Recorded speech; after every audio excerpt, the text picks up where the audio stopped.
Good afternoon, everyone. Welcome to the first ever Real Talk. This is going to be our closing event for Second Chance Month, so it's a real big event where we're going to highlight 5 students that are going to share their resilience throughout education. Their leadership was impeccable to the point where these are the students that we actually reached out to participate in this first ever event that we're having. And it's also just a space to empower them, to let them know that we see them on campus and we know that they're here and they're making moves. So with that being said, my name is Precious Padilla. I am the Program Specialist for Rising Scholars. This idea actually came to me from watching TED Talks. So if you have any idea about TED Talks, it's an opportunity to talk about issues that are often not talked about, or even just diving deeper into issues that are there and apparent. So what I wanted to use our Real Talk as is a place of, again, empowerment. So when I called the students, if we can all just give them the respect of time, silence, and also if we can turn off our phones or put them on mute so that they have our 100% attention. And with that being said, we have our amazing photographer in the back, Aaron, who is going to be recording this. So if the students are comfortable, we are going to post this to YouTube. So again, if we can, have a little bit of silence so that we can make Aaron's job a lot more easier. With that being said, it's my pleasure to call the first speaker for Real Talks. She is the 2024 Inspiring Woman at Mount SAC. She is a mother, a grandmother, a scholar. She's also a sponsor, and she is Janice Charles. And with that being said, I'd love to welcome you to the floor.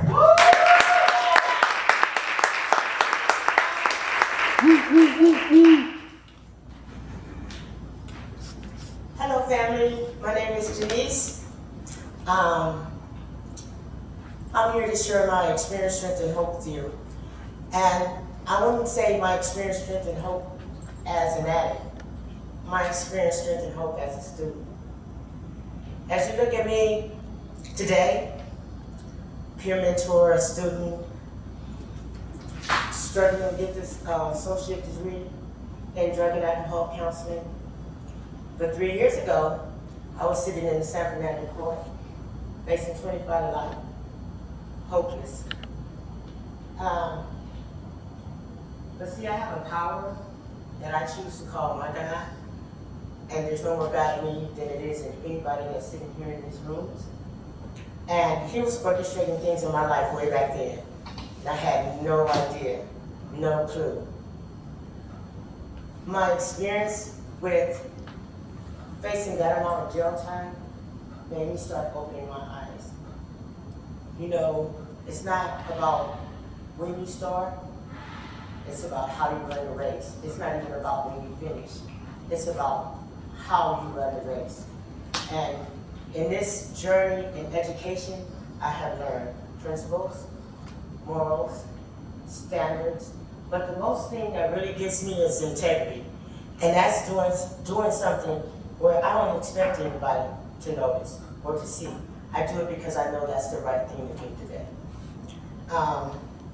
My experience in coming back to school, my first thing I had to do was learn how to manage my time. I had to learn how, because as Precious said, I'm a mother, I'm a grandmother, I'm a daughter. I wear a lot of titles, but I also have a son who is a product of my addiction. That's 28 years old, that never walked a day in his life. So that's my inspiration. That right there is my drive. I get to be a mother now. I get to go to classes that teaches me how to be a mother. I get to go to meetings that's designed to give me a way of living. Because for so long, I was hopeless. I was a good follower, but I was a strong leader, all for the wrong reasons. So upon coming back to Mount SAC, and really and truly, I want to tell you, I was scared as hell. I was like, I cannot. First of all, I don't know nothing about computers. I could barely keep a phone. So I really didn't know anything about computers, and everything is so digital world, So I had to walk through, my experience was I had to walk through some fears. And see, fear will keep us stuck. That's where we challenge our core beliefs. We challenge our values, our morals, our principles. We challenge those things. Because when you really challenge those things, you find out those were not your morals. Those were not your standards. Those are things that were impressed upon you. Just like God was impressed upon you.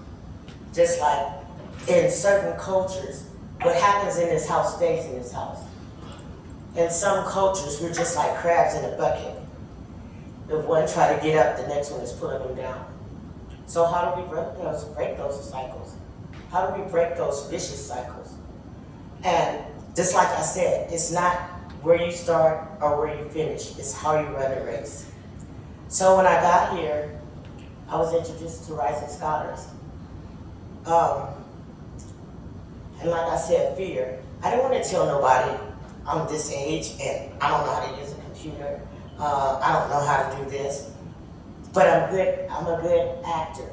So I had to drop that act. That was the most important thing in my road to education, is to drop those acts. If you don't know, there's nothing wrong with asking for help. That's why a lot of us, I'll keep this on me, I stayed stuck for so long because I didn't know how to ask for help. First of all, I didn't know what I needed help in because I had no goals. I had no aspirations. My legacy was I was going to die a drug addict. But that didn't happen. So when I came to school, there were some challenges. You know, I was in a sober living. There was only certain things I could do. But those challenges didn't stop me from getting my education. Like some of my peers that's going to come here and tell you, we lived in Rising Scholars office. You know, we was there when the door opened and we was there when the door closed. We became a team, we became a family.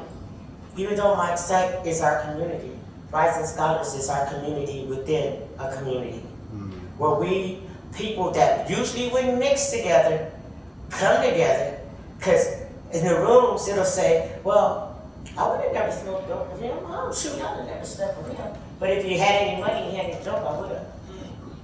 So, in these rooms, I'm not afraid to say, Timeoteo, how do you feel this out? How do you feel this out?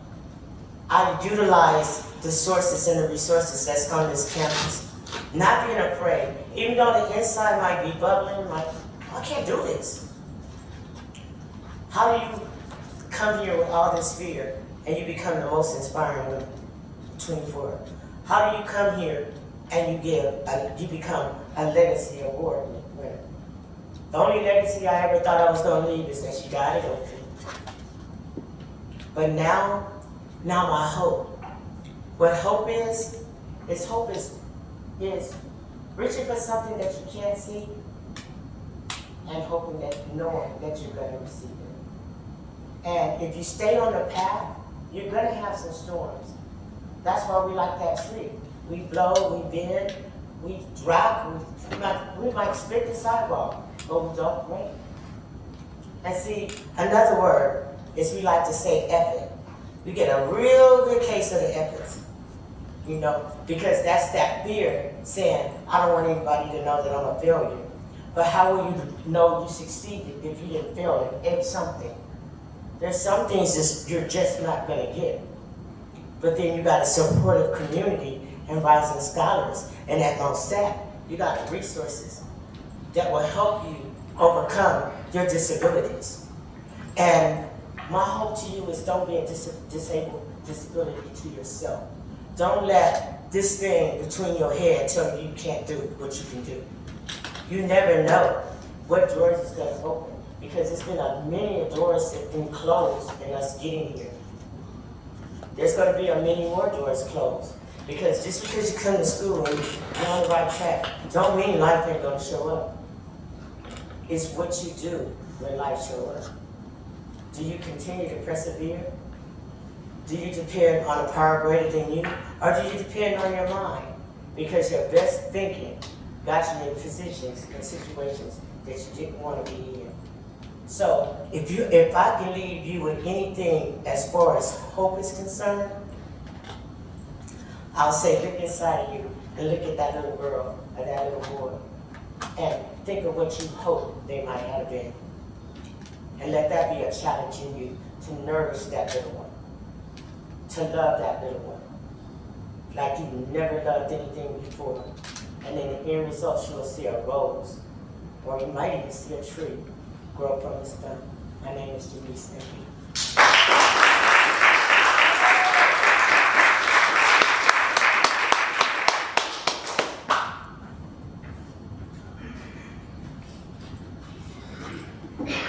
Thank you, Janice. Okay, now we got our second speaker coming up. I am excited to bring to the stage Eric Guevara-Rivas, which is a scholar of ours that he's actually entering his second year coming up very soon. But I'm proud to bring Eric to the stage because he's somebody that came to us when we were in 9B, was nervous to what we were throwing him into when he was here with his mentor, and trusted the process, and has really been somebody that has stepped into the process unknowingly, without fear. And I hope we see you, Eric. And with that being said, I'm proud to bring forward father, scholar, and also the person that is keeping together our community garden. If you don't know, we have a community garden across the street that Reach has. So also someone that's keeping the Mount Sac campus running. So with that being said, I proudly invite Eric Guevara-Rivas to the stage.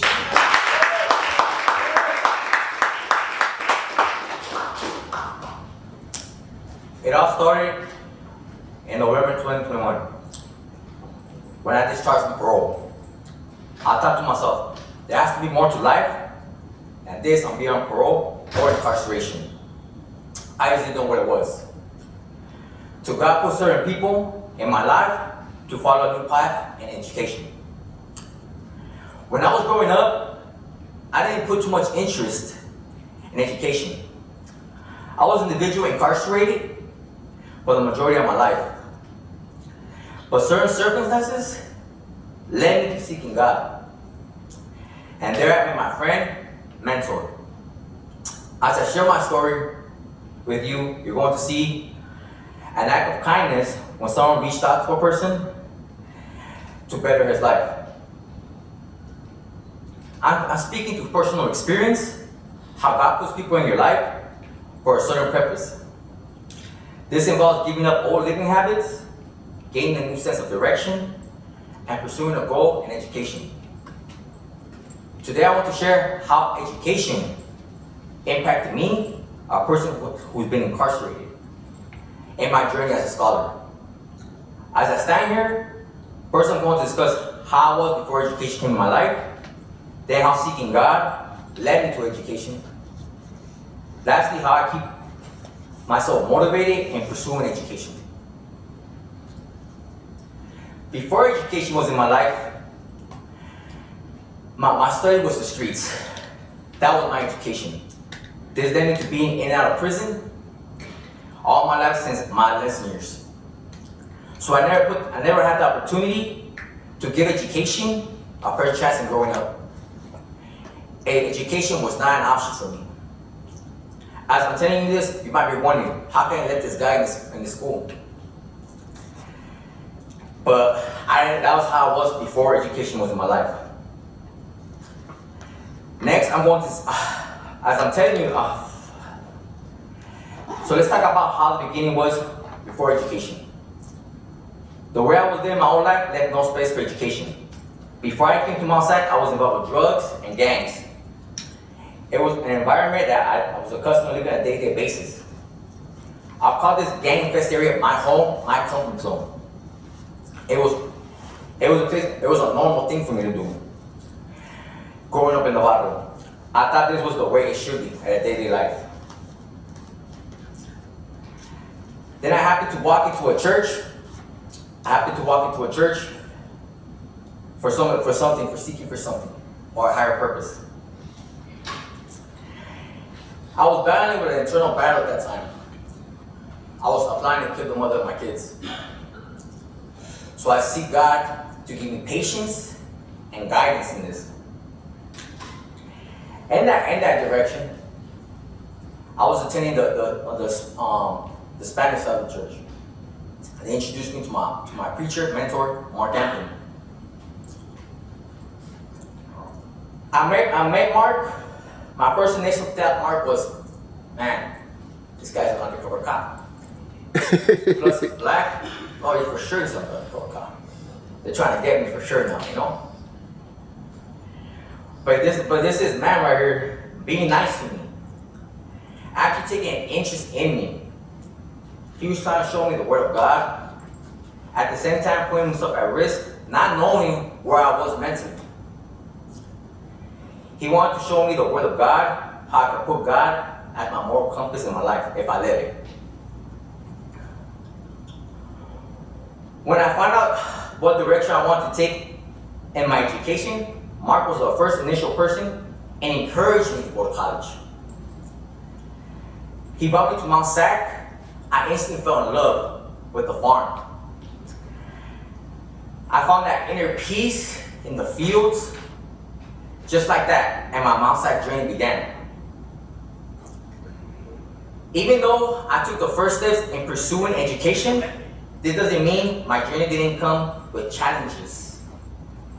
And the last couple minutes, how I overcame self-doubts, started to call this place my new home. My transition from Mount Sac, from the streets was different for me. I wasn't used to coming to school. It was just a different environment for me. You know, at the beginning for me, it was nervousness. Like I felt like dropping out many times.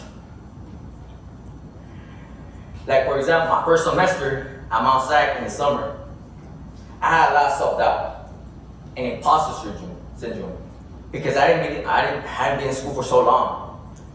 I didn't know if it was the wisest decision on my part to come back to school, since I was older and doing homework at a college level was discouraging at times. To a point where sometimes I wanted to quit. But I let these insecurities discourage me because I was a different man now. I had a purpose, a goal I had in my life before. And most importantly, I had to show my kids different.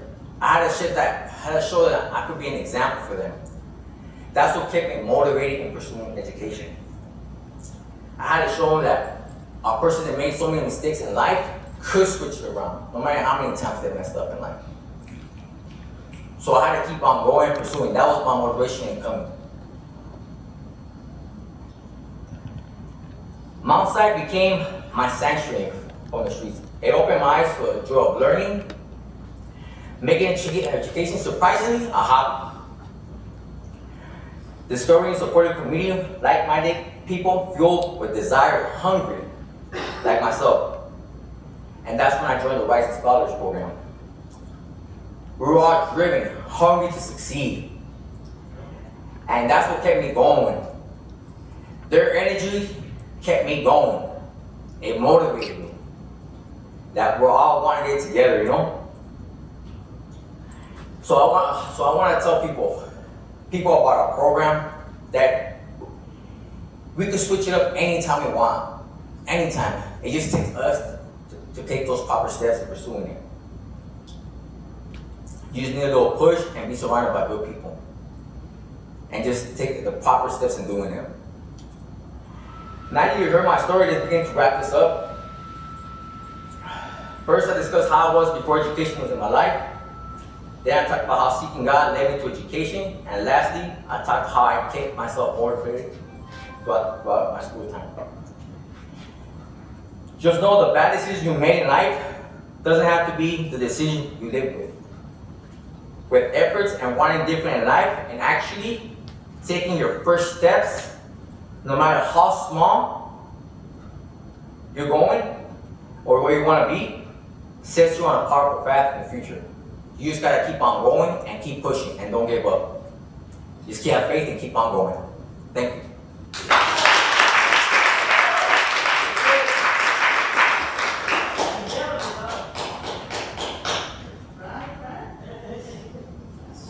Look at y'all. Y'all were nervous and y'all are doing great. That really made me proud. Okay, so with that being said, I want to welcome the next person to come up. And this person, he's actually been with us since our old building, which was 9E, which is really crazy to say because If you know Rising Scholars, we've moved 3 times, and hopefully this 3rd time is our last time. But with that being said, it is a pleasure to welcome our tutor, 2022 scholarship recipient. Also, he was a part of the speech and debate team last year as well. And also just a real strong advocate for his peers. Every day when I see him interacting with them, coming and trying to connect them to resources and get them the support that he had access to. So with that being said, I am excited to welcome Anthony Orenas to the stage. Thank you.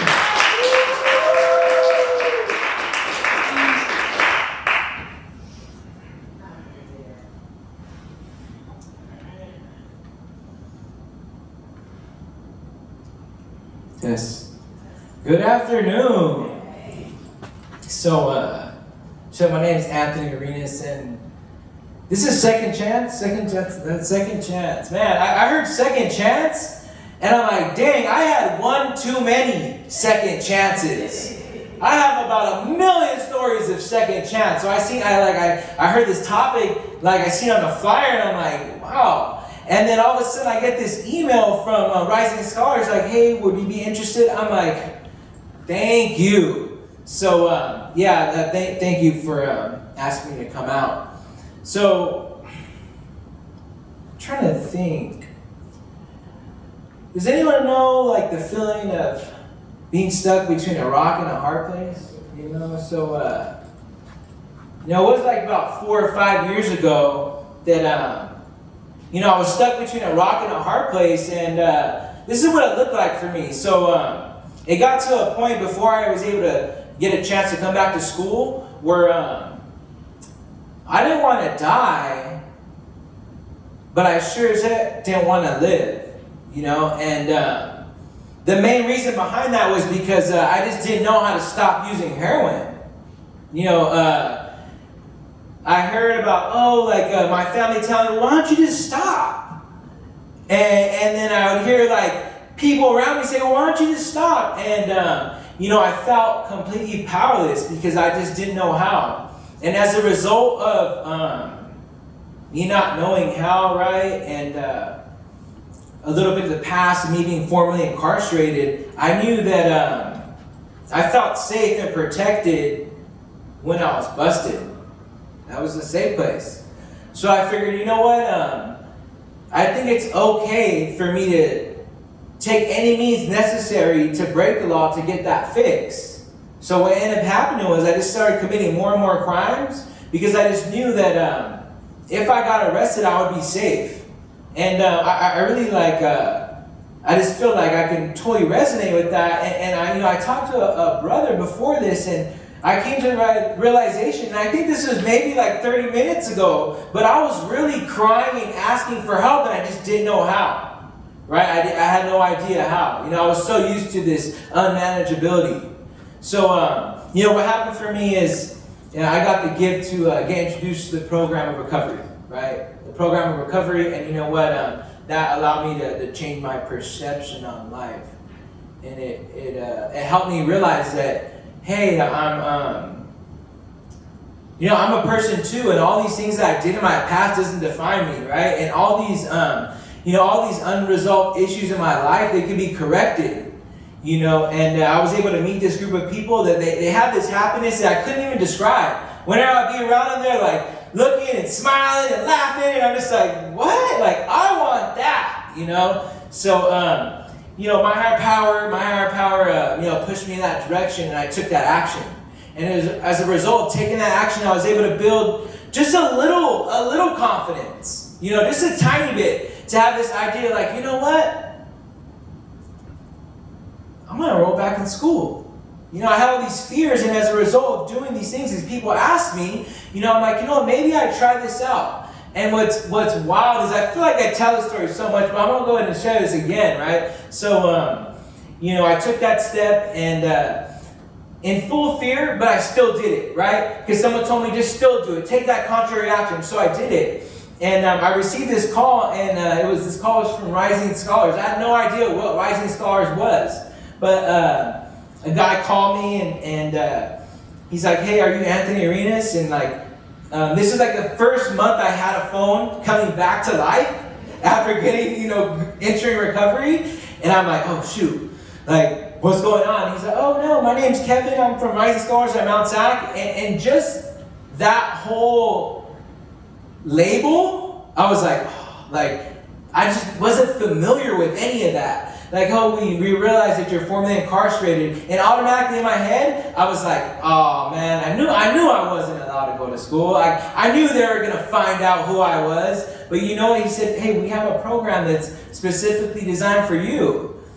And it was so wild is that I answered that phone call sitting at like the dinner table. It was like around 3, and my mom was sitting right across from me. And it was on speaker, and we looked at each other, and I looked, and I was like, God? And it was really neat that she was able to experience that with me. I looked, and I'm like, yeah, and we made an appointment. I think the wild thing is when I made that appointment with him, I came. So I seen people that looked like me a little bit, but I was still like a little timid. I was still timid. But I realized that, I was able to get set up with an entire group of people that been through what I've been through. Maybe not exactly what I've been through, but similar circumstances, and they just embraced me. And I think that opened my door to education, right? And that opened my door to education, but that first semester, I was one of those students that I went in for my books, right? Because I wasn't even comfortable with myself talking, I went in for my book voucher, and I went to class, and I got my good grade, but like, I maybe still didn't feel like I had something to bring to the table. And then like, the team continued reaching out, like, hey man, like, we have this space, come hang out with us. And then I'm like, oh really? Like, I don't know, I guess I wasn't open-minded that like, how helpful this program was besides just the books. Because I felt like Rising Scholars is my life now. And like,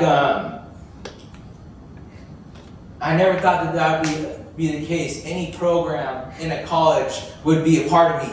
You know what I mean? And so what happened was, it was a process. It was a slow process. Once I got into Rising Scholars, I realized that the group as a whole that I belong to, like, we operate the same way we operate on the streets, but now we're doing it at a school setting. And like, that fires me up. Because I know that like, when I go to different places on campus, I see other people, and it just fires me up. Like, I know that I'm doing exactly what I need to do. Really, like being serious about my education. So I think the thing is like really once I got to talk to Joe, right, and hear him and hear like what he's been through, and like him saying, hey, like you could do it too. And then I got to talk to Timeoteo, Janice, the whole crew, right? And the support from Precious is just like epic for me, because I feel like when we're in these classes, regardless if we're a part of Rising Scholars, we feel these pressures. And like just those little day-to-day little combos, like, hey, what's up, how you doing? Has totally like, lift me to that next level. So where now I know, like I made a decision that even when I transfer, since I'm going to be transferring, I'm still going to be working for Rising. And it's like, dang, like how well is that? I never thought that would be the case for me. And ultimately, I found a home here. I found a home, and I know that if I put one foot in front of the other, right, and maintain working my program, right, which consists of a higher power, along with 1,000 other things, like I'm gonna be okay. So that's all I got. Thanks.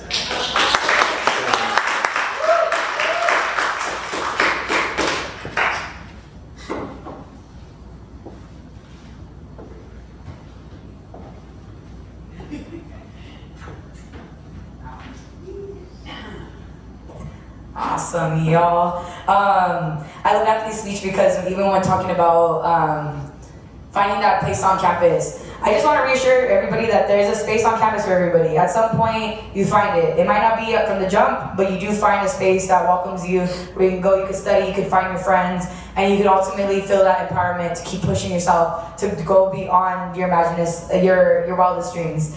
And it's crazy because who would have thought, y'all, that we'd be in the biggest auditorium that Mount Sac has, being able to share your experiences and empower one another to know that you're more than capable of achieving what we thought, what we would, like the minimum of it, you feel me? And with that being said, I got myself a little choked up. With that being said, I'm really excited to welcome our fourth speaker of today.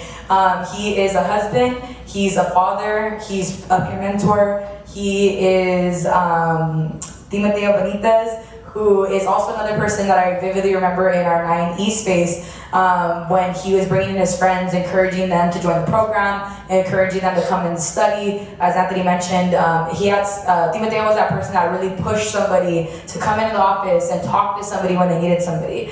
And when I look at Timeoteo, I see a really strong leader that has really persevered through a lot that within his time in Mount Sac. And I'm really excited for him to be able to share his story and share some words of encouragement with y'all. So with that being said, I welcome Timeoteo Benitez to the stage.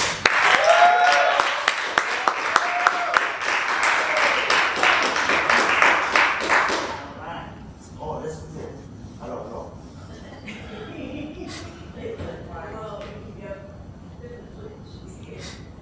Hello. Hello. All right. Hello, family, loved ones. My name is Timeoteo, and I'm just very grateful and thankful that I'm here today to share my experience, strength, and hope. So, at a very young age, I grew up in a lifestyle of gang violence, drug addiction. I remember growing up at a young age, my house always getting shot at, where I wasn't able to walk to school and back because my family was so gang related. My mom and all my tios and primos thought that they were going to get to me just to get to my mom. Because my mom was that neighborhood mom, in the barrio, doors open to every gang member, and I grew up, that's how I grew up. I grew up at night, my house getting shot at, where my mom literally put me and my two younger brothers in the father's room in the back because she didn't want us to get killed, or I wasn't even able to just play in my front yard. Because that's how my lifestyle as a child growing up. That's all I knew, that's all I saw. I remember growing up, my whole house being partying, finding syringes, finding pipes, seeing my cousins do drugs in front of me. So at a young age growing up, that's all I saw, so that's all I knew life was about. So at a very young age 13, I joined the gang. I followed my mom's footsteps, my dad's footsteps, all my uncles and cousins. That year when I joined the gang, I got shot with a double-barrel shotgun across the chest and the arm.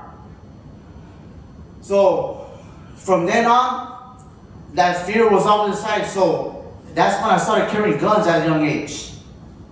And from then I was like, you know what, age, you get me, I'm gonna get you before you get me.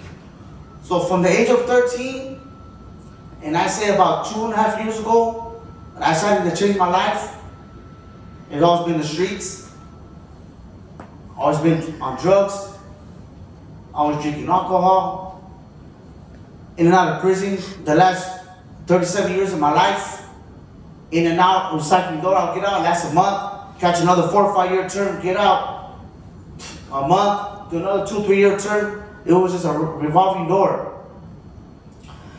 So this last time when I was out there in my addiction, I was homeless. I was living under a bridge in a tent. I would go to every liquor store in my neighborhood, every 7-Eleven, panhandle just to have a bottle or get my next fix. Until August 23rd of 22, where I had a fatal overdose on fentanyl. And I arrived at the Queen of the Valley Hospital, DOA, dead on arrival. I have no heartbeat. I don't remember, I can't say I remember anything, but by the grace of God, He brought me back. So that day, I had to make a choice. And I thought, is this really going to be me for the rest of my life? Am I going to end up in prison for the rest of my life? Am I going to die and not come back again? So, like Anthony said, second chance. I got a second chance at life. I died, and like when my family,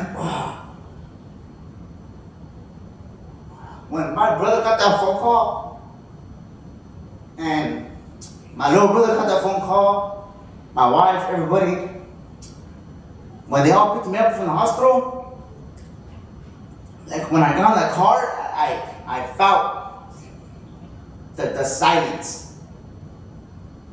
I felt it. And I was in the back seat, and through the river, my older brother, he kept looking back at me. Didn't take his eye from me on the way home. He just kept looking at me, and I felt shame, guilt. I felt low. I felt less of. That was the day I decided to really go to rehab, get clean, go to sober living, and I remember when I was still on probation, and I went to the probation office right here in Pomona, and I barely got out of rehab, and I think it was my last month on probation, and my PO was like, "Hey, you know what? You don't qualify for the invest program because you already, I submitted your paperwork. You're gonna be out probation the next week." And then she told me, she was about, "What do you want to do?" And then I was like, "Nah, I was thinking about going to school to become a drug and alcohol counselor." And she goes, boom, right there, Rising Scholars. And that was the day I met Kevin. And Kevin sat down, talked to me, enrolled me into Rising Scholars. He was like, "Hey bro, tomorrow come on campus." And I came on campus and I met the team. At that time we were in like the old building, the one by 90, right? I walked in, I met Carlos, I met Rudy, now he's working too. I know good people, they're all my mentors. I met Precious, and from that day, when I stood foot on campus, I never left. I was here every day. I was getting to other programs. I was telling people on campus about Rising Scholars, even on the streets about Rising Scholars, bringing people over here, getting to school. Like, bro, I was fired up, and I'm still fired up. And,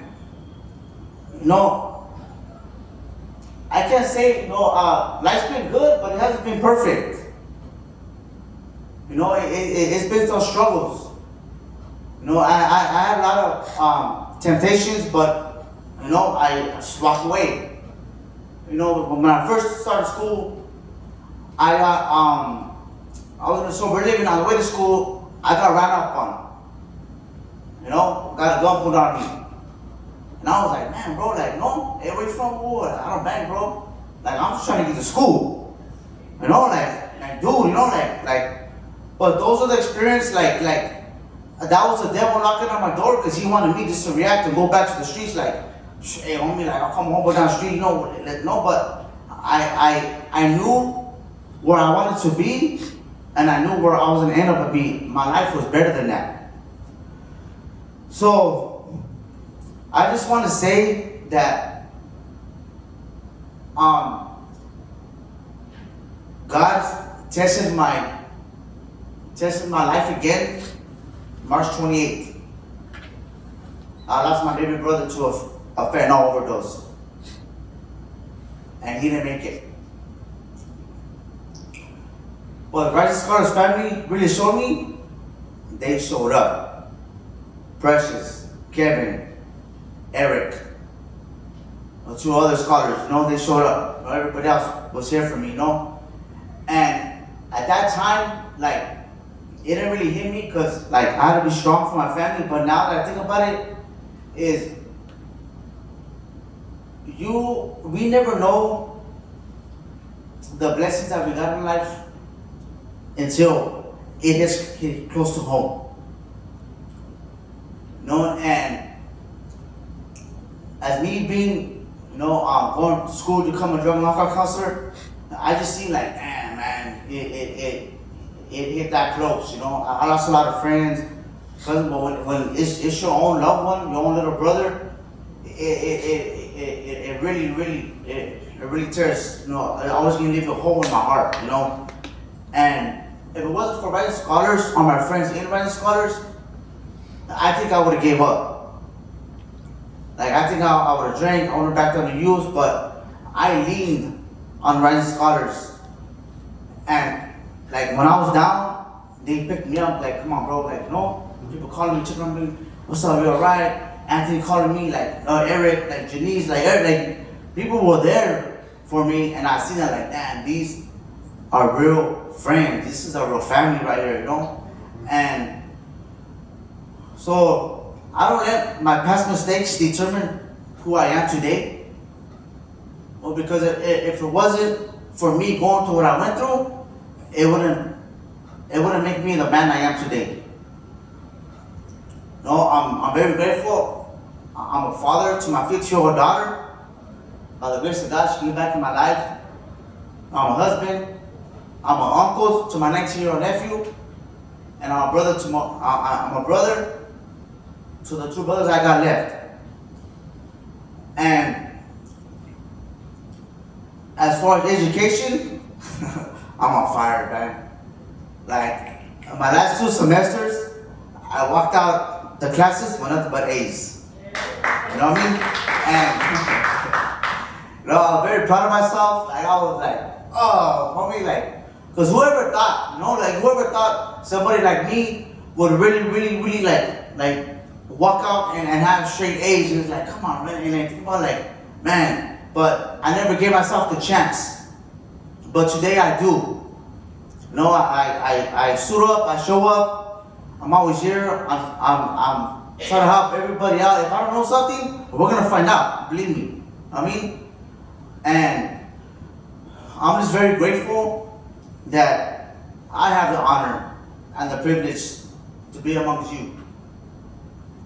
You know, and I think another door is gonna open for met my 2 friends, Janice and Janet. We went to get our life scan, and that's another door that if God's willing and God's, I know, it's gonna open a door for me now to go back into camps, right? A place that I thought I never walk back into, but I can walk out and help people out as well. And it's just been a good journey. And yeah, that's my story. Thank you. Timeoteo, Benitez.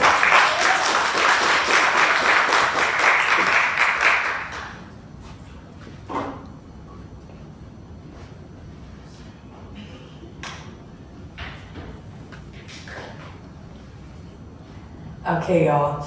I actually think this is a perfect opportunity to share this. We do have our last speaker coming up, our last but not least speaker. But with that being said, with everything y'all have been sharing, it's just been something recurring on my mind, and Timeoteo really solidified that. I forget to share this a lot, if I'm being honest with you, and I'm trying to get better with it. So I am indirectly system impacted, meaning that I have not been directly affected by the criminal justice system, but I have indirectly impacted because of my dad, my uncles, my cousins. I can only say that 2 of the men in my family have not experienced incarceration out of the other ones. And with that being said, I grew up hearing from my dad that he was supposed to be here. He was supposed to be dead. Constantly told me that growing up, and I kept telling my dad, no, you're meant to be here. There's a reason why you made it out. There's a reason. I strongly believe there's a reason to it. And I said this in the past. I said this at our Still We Rise ceremony this last Saturday. But I really strongly believe there are no mistakes at Mount Sac. Y'all were meant to step on this campus and meet the friends y'all met. Y'all were meant to come to this campus to make the change in your own family's lives. Because you just being here is opening doors that is beyond our own imagination. And that's the crazy part, is because we simply trusted Mount Sac, we are where we are right now. Because Mount Sac is going to help you find who you are. It's going to give you that door to explore different things that we never thought we would. Going to meet new people that you never thought you'd interact with. And with that being said, it really gives me a good segue into our last speaker, Victor Sierra, who actually had a speech class with Eric Guevara. And they're sitting in a speech class. Y'all didn't know each other, if I'm correct. Didn't know each other. Ended up finding each other, and that's where Eric was able to bring Victor into the Rising Scholars space. And that's where you met Victor, who is a proud veteran, who is a very supportive partner from just conversations I've had with him, and is a really dedicated scholar that is constantly trying to study, get other people involved, connect with other students in our space. And this is all within a semester and a half of being a Rising Scholars. So imagine what Victor's already going to do past this point. So I'm really excited to welcome Victor Sierra to the stage, our last but not least final speaker.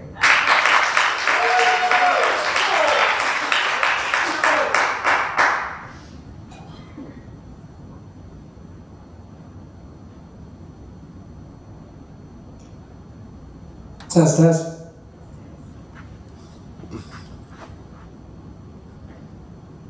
Just last year, I was sitting in a dark Veterans of Foreign Wars bar.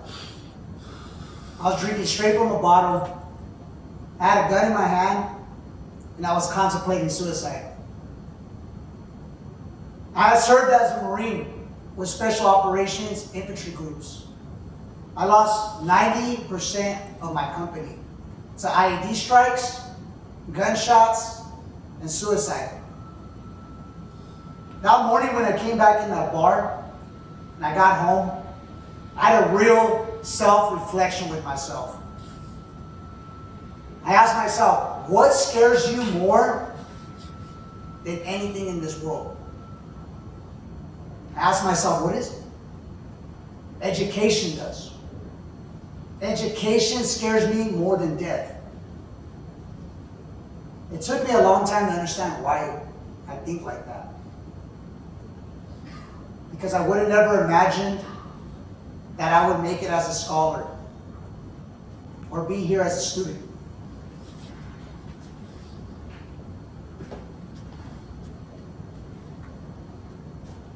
After all that time dealing with people telling me what to do with myself and Marines telling me what to do, I got pulled back into the world of addiction. I got pulled back into a place where I never would have seen myself again.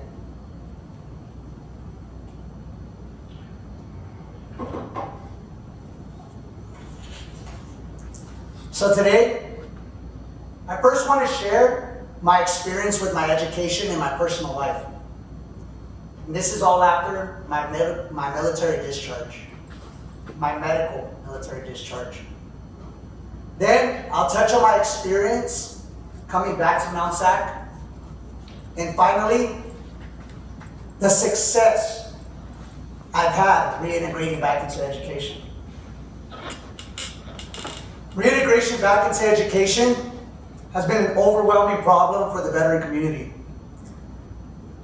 Veterans struggle with four main problems: managing strong emotions, lost sense of purpose, lack of faith, and mental illness. I was released from the Marine Corps December 30th, 2016. Those issues have affected my ability to pursue my education.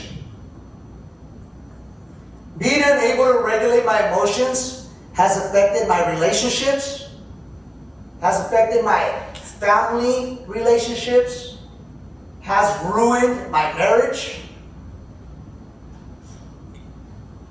To this day, my PTSD still hasn't been resolved. I don't know if it ever will be. But it keeps me from making those social connections that's required as a leader. Ultimately, my inability to manage my emotions led to my divorce and landed me to make decisions that put me into the incarceration system. Now that I've discussed my challenges with after military service, let's discuss my turning point moment that inspired me to come back to college. Less than a year ago, I was contemplating suicide. In the memory of a Marine, Corporal Michael J. Dutcher. who I served with, and still his memory keeps me alive. We were sitting on a post in Afghanistan, like most Marines do, watch out for the enemy. He would tell me, man, Victor, I'm so excited to go back to school when we get back home. But he didn't make it back. From that memory, I reluctantly went back to Mount Sac and started in the summer of 2023. I thought I could handle being a student without having any friends, without being part of any clubs, or without using the resources or the programs here at Mount Sac. I was wrong. And I found myself almost failing the first semester here. My fear of education kept me from believing I belong here. At a time when I needed the support the most, rising scholars found me. They gave me a sense of purpose to overcome a big fear, which is education. Now that I covered my experience coming back to Mount Sac, let's discuss where I stand now in my journey as a student here. After the struggle I faced with mental health, sense of purpose and lack of faith, I currently find myself involved in student life. I'm excelling in classes. I'm making a difference. Currently, I'm pursuing a master's degree in rehabilitation counseling. I'm working at the Veterans Resource Center. I'm a member of the Male Minority Initiative and the president of the Student Veterans of America Club. I truly believe without the resources on campus and the inspiring mentors that I met along the way, I would be back in that bar waiting for my life to end. Today I covered the challenges I faced. First, coming back to college after military life. Then the turning point that inspired me to come back. And finally, where I stand here as a student at Mount Sac. At the end of the day, if you're going to take one thing away from this speech, is to understand that the life-changing resources here on campus can make a difference if you let them. You should ask yourself what difference you want to make for your family, for other students here on campus, and more importantly, for yourself. Because for me, my trauma and my pain are my motivators and drivers to continue to inspire students, other veteran students, and incarcerated students. Thank you.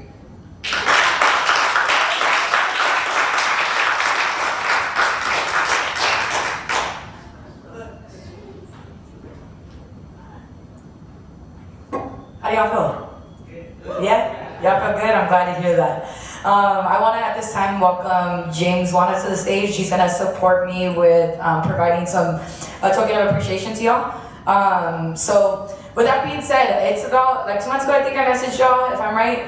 2 months ago I emailed the 5 lovely faces that came up and then also 2 other students where hopefully I can convince them to do it next year after seeing that their peers are able to do it. But I emailed them and said, congratulations, you were selected for this event. They trusted us with literally little to nothing to really see how this was going to go, but they trusted us to come up here and share their story and share how education has really been that turning point for them to spark hope and also pride in what they stand for and doing every day. With that being said, little story. I used to me and Kevin used to have a little back and forth because when I would send emails, I would say, "What's up, scholars?" And he's like, "Some people don't see themselves as scholars." And I'm just like, "Well, if you're a rising scholar, you see yourself as a scholar." And if you see, I've been a lot more of scholars, scholars, scholars, and we've actually come up with a logo that is literally certified scholar. When you graduate, that's something you receive. Another thing you receive when you graduate, because you pushed through and persevered through a lot of different obstacles, is you get this pin. It's a Rising Scholars pin. A lot of the time if you see it, people ask, how do you get this? You only get this during graduation, and then a few different events that when you push yourself out of your comfort zone, we try to provide them to you. So with that being said, if I can invite Anthony, Timeoteo, Janice, Victor, and Eric to the stage. James, don't drop, y'all got this. James is gonna pin y'all with the Rising Scholars pin for our token appreciation, but also as a symbol, as a time where you really push yourself past your fears. So with that being said, I'll give James the pin and he'll pin them on each of the scholars. I already kind of took one off for you. Gotcha.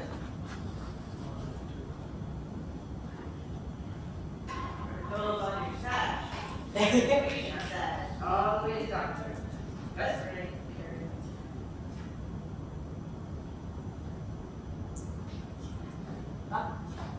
Just so you guys know, I'm ready to start cookies now. You look good. I've had it with you. I've had it with you.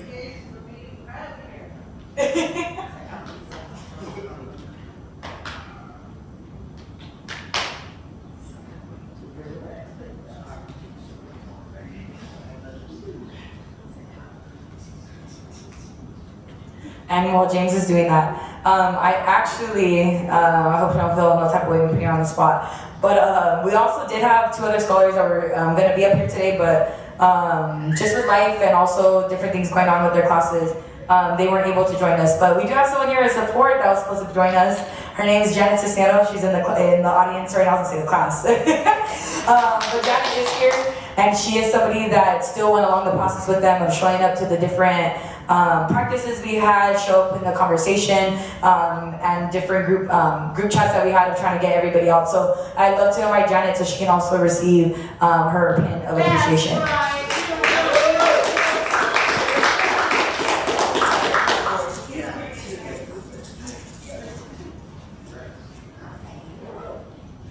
Last person.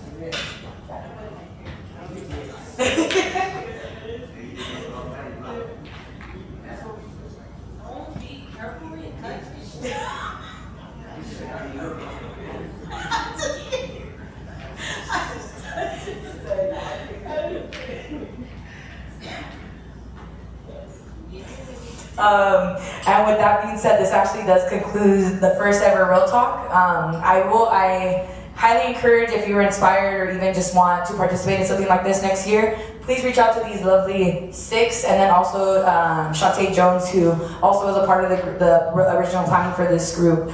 And just know that although those can be really scary, and also just something that's really out of our comfort zone, we're more than capable of doing it. And this is also something where, when I was really thinking about it, actually I didn't share this story either, is, so one person that really pushed me to do this, and I don't know if he knows this, is Eric. When Eric was doing a speech class, he would come in every single day to show us a speech and practice his speech and just really try to have us connected in what he was doing in his classes. And one of his speeches was actually on solitary confinement. And he talked about how isolation is damaging to the brain. There's actual research that shows there is isolation plays a factor into harming the brain. And when Eric was sharing that, I was thinking, well, damn, something like Real Talk can be a space where we're bringing in community. And what does community do? It sparks collaboration. It sparks building a safe space so that you can push yourself outside of your comfort zone. So that's ultimately the goal of what Real Talk is, and I hope it's something that really puts its roots at Mount SAC so that we can continue inspiring students and pushing them to knowing that they are more than capable of achieving anything they put their mind to. With that being said, I want to thank y'all for coming. If anybody wants to add any closing remarks, the floor is open. And with that being said, thank you again for joining us.